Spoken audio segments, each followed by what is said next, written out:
8.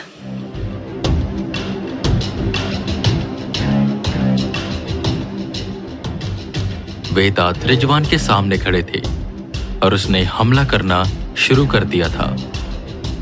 वो वेदा के बिल्कुल करीब आया और उसने जोर से वेदा पर वार किया, जिससे वेदा दूर जाकर गिरे। क्या हुआ वेदांत?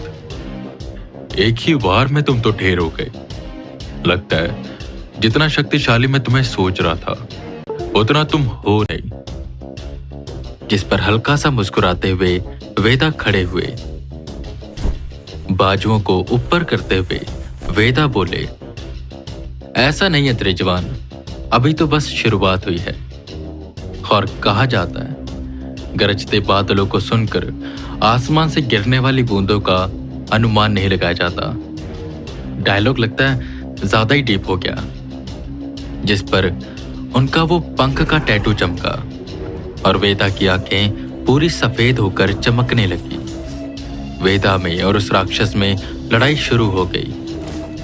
जहां पर शुरुआती दौर पर यह लड़ाई बराबर की थी, पर धीरे धीरे वेदा थकने लगे थे और त्रिजवान और ताकतवर होता जा रहा था।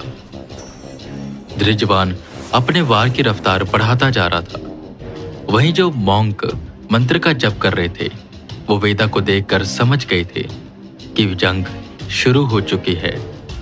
जिस पर रमेश ने उन बूढ़े मॉन्क को इशारा किया और उन मॉन्क्स ने मंत्र पढ़ना तेज कर दिया। उन्होंने अपने मंत्रों में थोड़े से बदलाव किए, जिससे त्रिजवान की गुफा धीरे धीरे रोशन होने लगी और वो जो अंधेरा था वो मिटने लगा। त्रिजवान को कुछ भी समझ नहीं आ रहा था कि यहाँ पर हो क्या रहा है। कितनी देर में वेदा ने उस पर हमला किया और वह दूर जाकर गिरा। वह खून की बहती नदी धीरे धीरे पानी में बदलने लगी। त्रिजवान ने गुस्से से वेदा को उठाया और उसी नदी में डुबाने लगा। वेदा पानी के अंदर जाते जा रहे थे, पर उन्होंने उसी के साथ त्रिजवान के हाथ को पकड़ा और उसे भी पानी में खींचा। वेदा समझ गए उसे ऐसे हरा पाना थोड़ा मुश्किल है, तो उन्होंने उसे अपना शरीर थोड़ा थोड़ा सौंपना शुरू किया, जिसका असर बाहर वेदा के शरीर पर होने लगा। वेदा की आंखें खुल रही थी तो कभी बंद हो रही थी, और जब भी वेदा की आंखें खुलती तो सब देखते कि वो धीरे धीरे लाल हो रही है। लगता है वो वेदा के शरीर पर कब्जा कर रहा है। मटका खोलो, हमें उसे किसी न किसी तरह इसमें कैद करना होगा, बूढ़े मॉन्क ने कहा। जिस पर रमेश ने मटका खोला। वही अंदर त्रिजवान वेदा का गला दबा रहा था कि एकदम से वेदा को याद आया वाइस प्रेसिडेंट का वो दिया इंजेक्शन। उन्होंने उसे अपने जेब से निकाला और तुरंत अपने हाथ पर लगाया। उन्हें याद आया कि बस 5 मिनट काम करेगा। वो लाल गाढ़ा खून जैसा दिखने वाला इंजेक्शन जैसे ही वेदा के अंदर गया, वेदा की नसें फूलने लगी।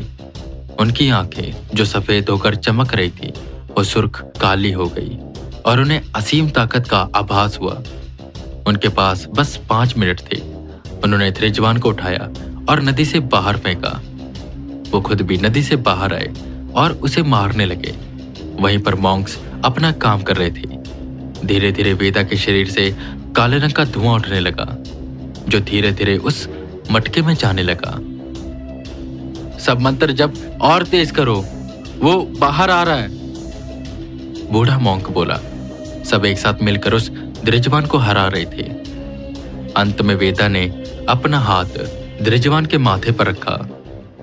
काली आंखें देखकर त्रिजवान चौंका और बोला, ये जिसका खून तुमने अपने शरीर पर चढ़ाया है, जो तुम्हें ये ताकत दे रहा है, एक दिन यही तुम्हें लेकर डूबेगा।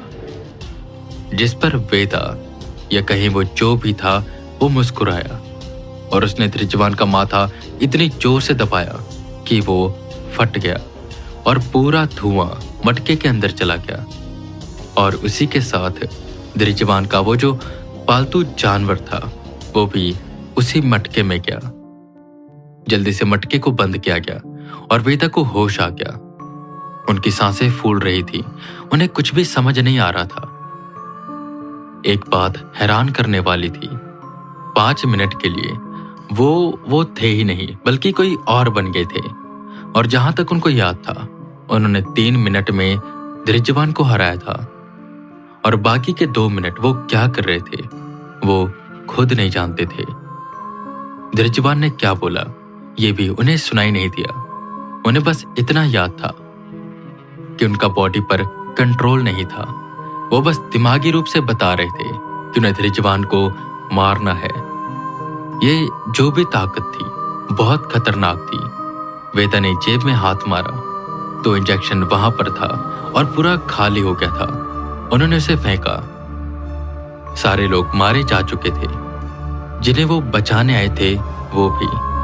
मिशन एक तरह से फेल भी हो गया था और पास भी, क्योंकि उन्होंने उस जंगल के उस दैत्य को हरा दिया था। निराशा और वो मटका लेकर वेदा वहां से चले गए। वो सीधा दिल्ली गए और मटके को WWH के लॉकर में सुरक्षित रख दिया।